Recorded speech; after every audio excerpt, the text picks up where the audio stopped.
യഥാർത്ഥത്തിൽ ഒരു ക്ലാസ് പോകാം നമുക്ക് അനീഷ മോളുടെ ഒരു ക്ലാസ് റൂമിലേക്ക്. കുട്ടി നീ തയ്യാറാണോ? അനീഷ മോളുടെ ക്ലാസ് കാണാൻ നീ തയ്യാറാണോ? എല്ലാവരും സന്തോഷമാണല്ലേ? ക്ലാസ് റൂമിൽ എന്തായിരിക്കും നടക്കുന്നത്?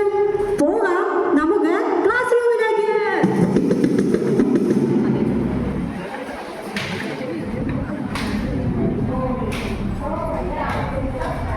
So paper scissor, so paper scissor.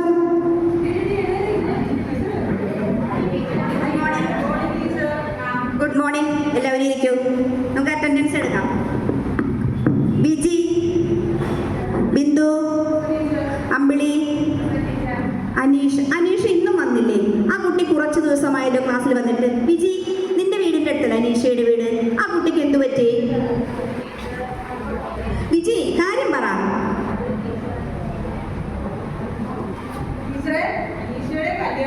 കല്യാണമോ? അനീഷയുടെയോ? Biji, നീ ഈ കാര്യം അറിഞ്ഞില്ലേ? നീ എന്തുകൊണ്ട് ഇത് എന്നോട് പറയാതിരുന്നത്?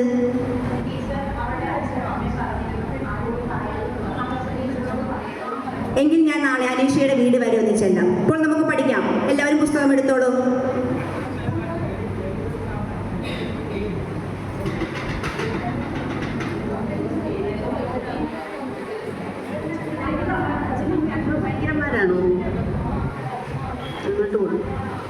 പറഞ്ഞത് ആരോടും പറയരുതെന്നാ പറഞ്ഞേ. അനീഷയുടെ കല്യാണത്തിന്റെ കാര്യം എനിക്ക് പേടിയാവുന്നു എന്ന്. സോ അനീഷ ഇനി എന്തെടുക്കുമല്ലേ? പാവ അനീഷ.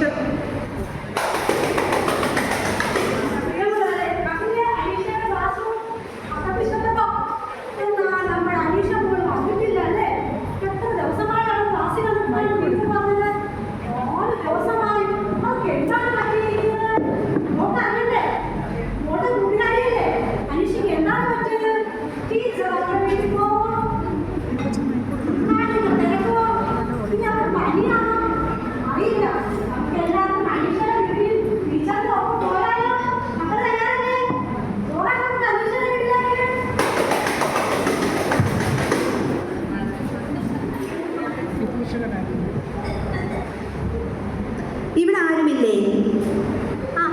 ആരിത്? ടീച്ചറോ? കയറി വന്നാട്ടെ. അനീഷയ്ക്ക് എന്ത് പറ്റി? അവൾ 3-4 ദിവസമായില്ല സ്കൂളിൽ വന്നിട്ട്. അനീഷ ഇനി ക്ലാസ്സിൽ വരുന്നില്ല ടീച്ചർ. ക്ലാസ്സിൽ വരുന്നില്ലെന്നോ? അതെന്താണ്? അവൾ പഠിത്തം നിർത്തി. പഠിത്തം നിർത്താനോ? ഒരു കൊച്ചിന് അത്യാവശ്യം വേണ്ടത് വിദ്യാഭ്യാസമല്ലേ? വിദ്യാഭ്യാസമില്ലാതെ ഇന്നത്തെ കാലത്ത് എങ്ങനെ ജീവിക്കാൻ പറ്റും? അത് പിന്നെ ടീച്ചറെ, ഞങ്ങളുടെ മകൾക്ക് നല്ലൊരു വിവാഹാലോചന വന്നു. വിവാഹാലോചനയോ? അതും അനീഷയ്ക്കോ? എനിക്ക് പഠിച്ചാൽ മതി. അനീഷ വിഷമിക്കേണ്ട. അനീഷയുടെ ആഗ്രഹം നടത്തിയത് ഞാനുണ്ടായിരിക്കും. നിങ്ങൾ അവളുടെ വിദ്യാഭ്യാസം മുടക്കിയിട്ട് അവളെ ശൈശവാദത്തോട് പ്രേരിപ്പിക്കുന്നു. നിങ്ങൾക്കെതിരെ ഞാൻ കംപ്ലൈന്റ് ചെയ്യും. നിങ്ങളെ നിയമപരമായി ശിക്ഷിക്കും ഞാൻ. ടീച്ചർ എന്താന്ന് വെച്ചാൽ പോയി ചെയ്യുക. ഞങ്ങൾക്കറിയാം എന്ത് ചെയ്യണമെന്ന്. നിങ്ങൾക്കെതിരെ ഞാൻ പരാതി കൊടുക്കും. സൂക്ഷിച്ചോ. അല്ലാതെ അമ്മയ്ക്ക് ഇതിനൊന്നും പറഞ്ഞാൽ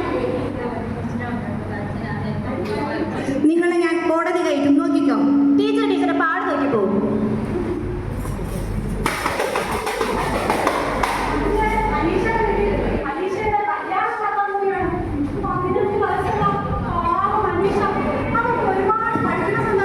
അല്ലേ? അവിടെ സ്വപ്നങ്ങളൊക്കെ ഇവിടെ ചിറകൊടിഞ്ഞു പോകാൻ പോവുകയാണ്. അവൾ പഠിച്ച് മിടുക്കയായി അവൾക്ക് നല്ല ജോലി നേടണമെന്ന് ആഗ്രഹമുള്ള പാവം അനീഷ. അല്ലേ? നമ്മുടെ കുട്ടികളും ഇങ്ങനെയല്ലേ? 15 വയസ്സിൽ കല്യാണം കഴിക്കുന്നത് ശരിയാണോ? അല്ല ടീച്ചറെ. അപ്പോൾ ഈ ടീച്ചറ് അനീഷയുടെ വിവാഹം മുടക്കുമെന്ന് പറഞ്ഞ് വാശിയോടെ പോയിരിക്കുകയാണ്. എന്നാൽ അച്ഛൻ പറഞ്ഞിട്ടുണ്ട് ടീച്ചറിനോട് ഇത് മുടക്കുന്നതാണ്, കാണാമല്ലോ എന്ന്. അല്ലേ? നല്ല സാമ്പത്തികമുള്ള ചെറുക്കനെ വേണ്ട. ആരാ നടത്താതിരിക്കുന്നത്? നിങ്ങൾ നടത്തുവോ? അതോ അനീഷയുടെ കൂട്ടത്തിൽ നിങ്ങൾ നിൽക്കുവോ? പാവം അനീഷ. അവിടെ ആഗ്രഹങ്ങൾ സഫലമാകുവാൻ നമുക്ക് പ്രാർത്ഥിക്കാം. അനീഷയുടെ കല്യാണ നാളിലേക്ക് നമുക്ക് പോയാലോ? ഒരു കല്യാണം കൂടാ. റെഡി?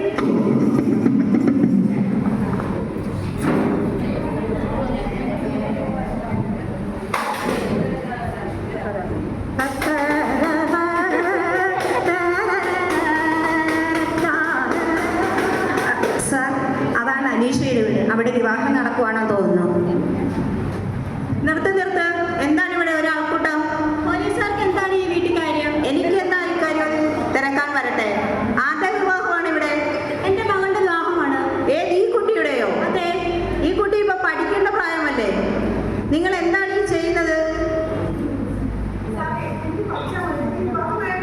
മോള് പേടിക്കണ്ട.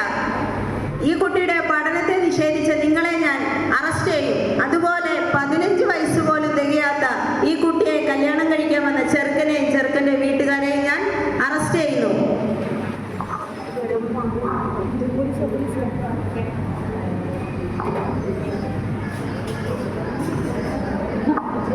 പ്രിയമുള്ളവരെ, കടലിൽ അനീഷയുടെ കല്യാണം അതിമനോഹരമായി നടത്താൻ തീരുമാനിച്ച അച്ഛൻ്റെയും അമ്മയുടെയും ആഗ്രഹങ്ങൾ ഇവിടെ താറുമാറായി അല്ലേ? ഉചിതമായ സമയത്ത് നമ്മൾ തീരുമാനങ്ങൾ എടുത്താൽ ഇതുപോലെയുള്ള അനേകം കുഞ്ഞുങ്ങളെ നമുക്ക് രക്ഷിക്കുവാനാവും. ആ കുട്ടി ഇപ്പോൾ അവിടെ മുഖത്ത് പുഞ്ചിരി വരുന്നുണ്ടോ അല്ലേ? അവളുടെ കണ്ണുനീർ മാറിയത് കണ്ടോ? കൃത്യസമയത്ത് അംഗനവാടി ടീച്ചർ ആ ഉദ്യോഗസ്ഥനെ അറിയിക്കുകയും അവരുടെ വീട്ടിൽ ചെല്ലുകയും ചെയ്തതുകൊണ്ട് നമുക്ക് ഈ വിവാഹം തടസ്സപ്പെടുത്തുവാൻ കഴിഞ്ഞു. ഇവരെല്ലാവരെയും നമുക്ക് അറസ്റ്റ് ചെയ്ത് വേണ്ട ശിക്ഷ നൽകേണ്ടതാണ്. പ്രിയപ്പെട്ടവരെ, 2006 ദേശീയ ശൈശവ വിവാഹ നിരോധന നിയമപ്രകാരം 18 വയസ്സിൽ താഴെയുള്ള പെൺകുട്ടികളെയും 21 വയസ്സിൽ താഴെയുള്ള ആൺകുട്ടികളെയും വിവാഹം ചെയ്യുകയോ അതിനായി പ്രേരിപ്പിക്കുകയോ ചെയ്യുന്നത് ശിക്ഷാർഹമാണ്, വളരെ കുറ്റകരമാണ്.